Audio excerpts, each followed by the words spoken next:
Doctor Merino, ¿cómo se encuentra usted? Muy buenas noches. Lo saluda Mercedes Morocho, del programa Las del Estribo.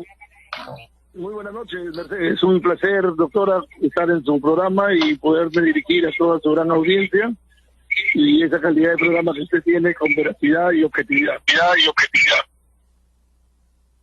Gracias, doctor Merino. Bueno, usted es un especialista en discapacidad. Queremos preguntarle sobre el tema de la verdadera situación de las personas con discapacidad en el mundo. Comenzando, Mercedes, no nos conocemos físicamente. Yo soy una persona con discapacidad física severa, es decir, dependo de una silla de ruedas y depende de una persona más del 50% del día, tanto del aparato como de la persona. Y soy médico, así como una discapacidad de talla corta, y se me empeoró y ahora estoy en una silla de ruedas. Como dentro de mi profesión me gustó siempre la pediatría, la medicina y la parte interna, pero dentro de eso también por mi discapacidad severa conocí el tema de nuestros hermanos con discapacidad y cómo pasan en la parte social. He sido presidente del Consejo Nacional para la Integración de Personas con Discapacidad por más de 2 años, y dentro de mis 25 años de servidor público en el Ministerio de Salud y en la etapa privada, he podido desempeñar bastante la situación casuística sobre el tema de las personas con discapacidad. En tal sentido, vengo desarrollando a nivel interinstitucional, como en mi sector mismo en salud, y como usted dice, pues soy consultor en temas de salud, de discapacidad y temas sociales. Hasta la fecha, soy coordinador del programa presupuestal de discapacidad en la región Tumbes, en la Dirección Regional de Salud Tumbes. Fui presidente y fundador de una asociación de apoyo y bienestar social, donde pudimos hacer muchas ayudas, pero lejos de ser presidente de CONAD y de haber ocupado algunos otros cargos en el sector salud y de ser promotor en la sociedad civil de personas con discapacidad, vengo ejerciendo en los temas puntuales de las ayudas y de todo tipo de índoles, consultorías, y tratar de que efectivamente nuestros hermanos con discapacidad puedan ejercer sus derechos a plenitud y puedan tener las oportunidades que corresponden dentro del marco legal y de lo que emana la Convención de Naciones Unidas por los Derechos de las Personas con Discapacidad, que el Perú como país miembro suscribió y se ratificó su compromiso a través de una resolución legislativa. Y hoy estamos, tanto como sociedad civil como Estado, haciendo el esfuerzo para que todos estos objetivos de la persona con discapacidad puedan cumplirse plenamente. Doctor Merino,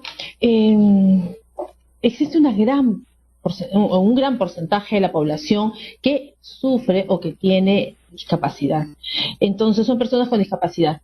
Queremos preguntarle por qué, siendo un público objetivo donde existe un gran caudal electoral, paradójicamente no se realizan o no se ve que se protegen los derechos. Por ejemplo, hace unos días estuve en el Hospital Rebralati y lo dije, ¿no? Y vi que las personas con discapacidad pues son las peores atendidas, ¿no? Es decir, no tienen una prioridad, y eso se ve en diferentes áreas. ¿Qué es lo que realmente debería hacer o debería hacerse como política del Estado para poder cambiar, dejar de lado a un gran sector de personas con discapacidad? Usted mismo, como usted lo ha dicho, doctora, usted lo ha ilustrado, como una población vulnerable, de escasos recursos, de limitaciones y de exclusiones, casualmente no llega a ejercer sus oportunidades y sus derechos. Entonces, en ese sentido, el Estado está en el compromiso de implementar las normas internacionales y el marco legal vigente. La ley, hay una ley marco, que es la 29973, que establece muchos compromisos y muchas prioridades para la población con discapacidad, pero lamentablemente falta una cosa en el Perú: la voluntad política, tanto de las autoridades como de las mismas instituciones, que no comprenden aún cuál es el derecho y cuál es la forma, y lo siguen viendo desde el punto de vista asistencialista. Es decir, piensan que cuando promueven una ayuda o promueven un derecho para personas con discapacidad, como que es un compromiso de solidaridad y de sentido de lástima que ellos tienen, y que sí se comprometen con la persona con discapacidad. Pero este compromiso va más allá. Es un tema de ley, un tema de obligación, de política de Estado, de política que el Estado tiene que cumplir, y aquel ciudadano que no esté sujeto o que esté vulnerando estos derechos está sujeto a una sanción severa, incluso hasta una, ¿cómo se llama? Poderlo destituir, incluso, hasta una llamada de atención. Usted mismo lo ha dicho. Lo que pasa también es que el Estado del Perú invierte presupuestos hacia estas políticas, pero los malos funcionarios, las malas autoridades y los malos conceptos que se tienen se distorsionan. Y como no hay una sociedad civil fortalecida, porque la sociedad civil lamentablemente no ha alcanzado su desarrollo, es una población que tiene limitaciones tanto en su desempeño como en su intelecto. Entonces son pocos y en ese sentido no hay una vigilancia. Y el ente rector, que es el CONAIE, en el cual pude presidir en el 2004 a 2006, donde impusimos las primeras bases para que tenga un posicionamiento tanto la institución, aún a la fecha, con 22 años de creación, sigue siendo una institución que no representa, o que las personas con discapacidad no se ven representadas. Es decir, no tienen un marco legal, no tienen un posicionamiento, no es una institución que simplemente se utiliza en épocas de campaña, en situaciones políticas. Cada gobierno de turno lo utiliza como una bolsa de trabajo, como una situación más de canje para poder decir que se congracian con las personas con discapacidad. Esto parte de un sentido de optimización de recursos, de fiscalización desde la misma sociedad civil y de sanciones mismas que tiene el ente rector CONAIE, y que a la fecha no ha demostrado una fiscalización ni un sancionamiento drástico hacia aquellas empresas o aquellas instituciones que vulneran y que no cumplen los derechos de las personas con discapacidad. Por eso también esto cae todo, viene a caer en un tema político, porque no tenemos una representatividad política en ninguno de los tres niveles de gobierno. Entonces usted ve pues que siempre incluso se ha discutido que haya un porcentaje mínimo para que puedan las personas con discapacidad tener representatividad, pero sin embargo son utilizadas nomás en campaña, o si las ponen en una representatividad política, los ponen como en los últimos puestos, para que en campaña hacer sus fiestecitas, su día de la madre, sus cosas así, pero no se fundamentan proyectos de desarrollo. Las instituciones no tienen un plan de trabajo, no hay una articulación coordinada entre las instituciones, y no están dentro, a pesar de que están dentro de los objetivos del milenio, dentro de los temas internacionales, lamentablemente eso no se da en la práctica, y eso es el sentir de la misma población con discapacidad. Doctor Merino, ¿qué tanto ha afectado la pandemia en el desenvolvimiento, en el desempeño de su vida normal a las personas con discapacidad? Por ejemplo, la pandemia fue una oportunidad para poder relevar el tema de la persona con discapacidad y protegerla, y poder implementar muchas cosas que están todavía en tapete. Es decir, el artículo 11 de la Convención de Naciones Unidas por los Derechos de las Personas con Discapacidad, suscrita en el año 2007 y formalizada en el Perú como una resolución legislativa del 2008, dice en su artículo 11 que pues, en situaciones de desastre, de emergencia o de catástrofe, las personas vulnerables como las personas con discapacidad deben ser prioritarias. Sin embargo, nosotros salimos, y se dijo en toda la prensa, y en ese entonces el señor Vizcarra, como presidente de la República, hizo caso omiso y no se hicieron. Y después se hizo un decreto legislativo 1468, bueno, que se pudo algunas situaciones, y que hoy en día se han visto los resultados de la pandemia, y que bueno, como es una población bastante resiliente, quizás en el fondo bendecida por el Todopoderoso, porque pese a todas sus circunstancias aún sobrevive con todos sus problemas, no hay situaciones concretas como para poderla proteger. Y esto pasa por un sistema también de organización, partiendo de nuestros entes rectores a los tres niveles. Por ejemplo, en el nivel de ejecutivo está el CONAIE, en el nivel de los gobiernos regionales están los OREDIs, es decir, las oficinas regionales de atención a las personas con discapacidad, y en los niveles locales de las municipalidades, las OMAPEX. Sin embargo, ellos deberían tener un sistema de registro, un padrón nominal de ubicación georreferencial hacia las personas con discapacidad, y esto no lo tienen hasta la fecha.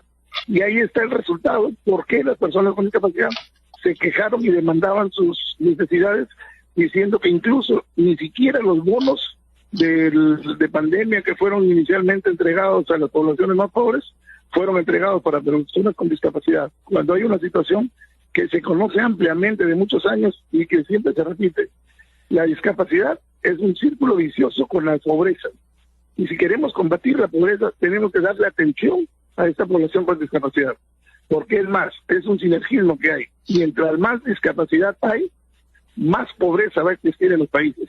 Y mientras más pobreza va a existir en los países, más discapacidad va a haber. Entonces, esa es la situación, que el Estado debe implementar herramientas o estrategias para poder disminuir las brechas entre una persona que, entre comillas, se considera normal y una persona que tiene discapacidad. Mucho más aún cuando la discapacidad es severa o es total, que prácticamente viene a ser no solamente un problema para la misma persona, sino viene a ser una carga en la familia, que donde hay una persona con discapacidad, y peor aún si es un hogar pobre, es un hogar de situaciones de recursos limitados, va a alterar totalmente todo el funcional de ese hogar, y económicamente se va a ver más afectado. Entonces, ¿por qué? Porque va a necesitar que una persona esté atenta a ella. Está el problema de la misma persona con discapacidad, que es un problema, y encima la persona, su cuidador o la persona que la atiende, con mucho más va a tener que tener el tiempo disponible para poder atender.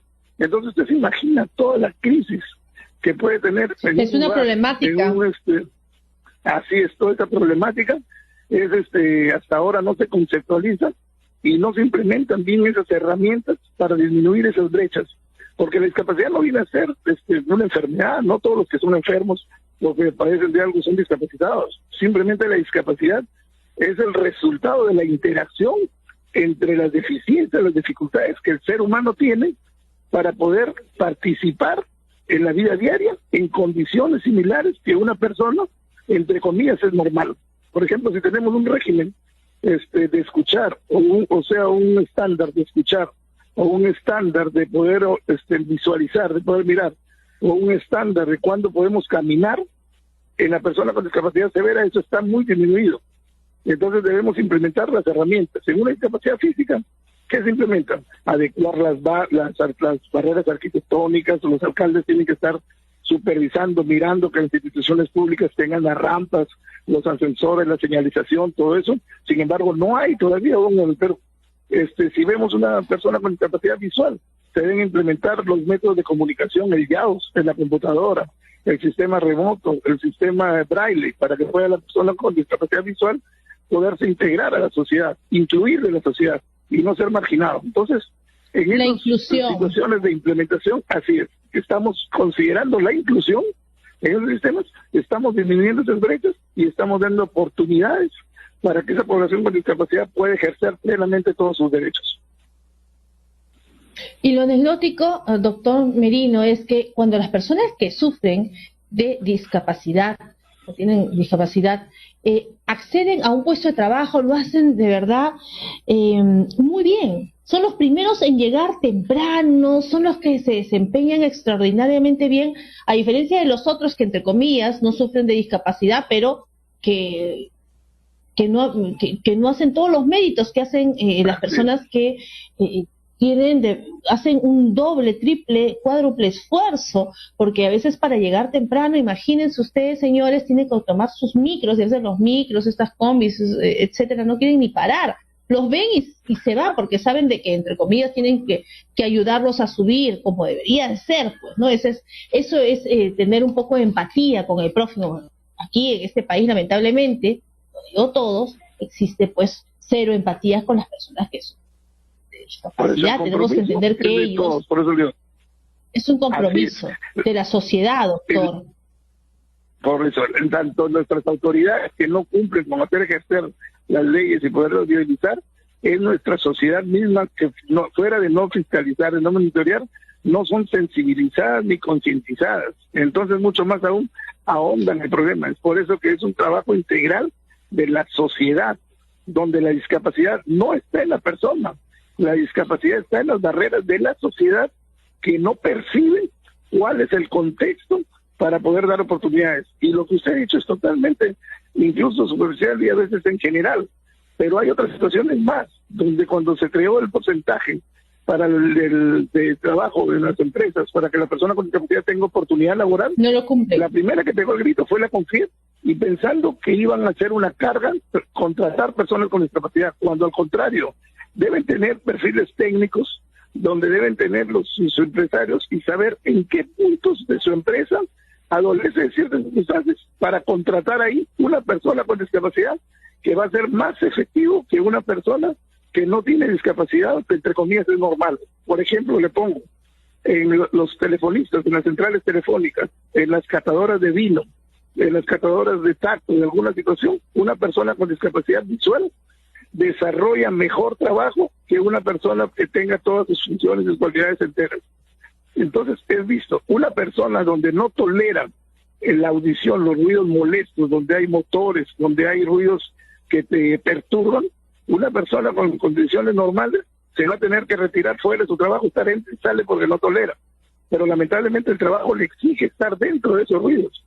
Una persona con discapacidad severa que sea sorda puede estar dentro de eso desempeñando las funciones por las cuales se le asigna. Igualmente en la discapacidad física. Usted ha visto en salud, en algunas otras empresas, que vemos a personas en silla de ruedas como conserjes que están en la puerta, que están de vigilantes, o si no, están en los ascensores. ¿Por qué? Porque una persona con discapacidad física es más propenso que esté permanentemente en el cargo ahí y por el cual la función lo han puesto, que una persona que goza de sus facultades va a estar a cada rato que se va al baño, se va a comprar una galleta, sale a otra oficina y prácticamente como que está escapando del trabajo perfectamente. Entonces, esas empresas, así es, deben hacer la evaluación y no es una carga, sino simplemente deben de optimizar los recursos por los cuales las capacidades de las personas con discapacidad se pueden desempeñar mejor pese a las otras situaciones donde tienen la discapacidad.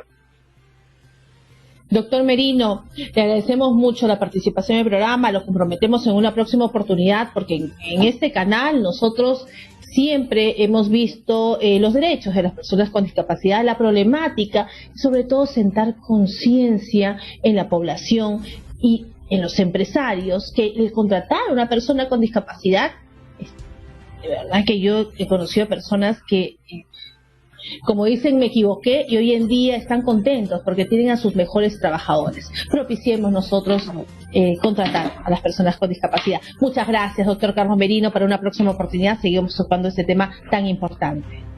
Perfecto, doctora, que nos espera, pero siempre que usted es objetiva en el sentido de que defender la institucionalidad y como institucionalidad, creo que las personas con discapacidad deben retomar ese sentido para poder fortalecerse y tener los derechos que le corresponden. ¿Cómo no? Luchemos juntos por una sociedad mejor, doctor Carlos Merino. Muy buenas noches. Un placer tenerlo acá.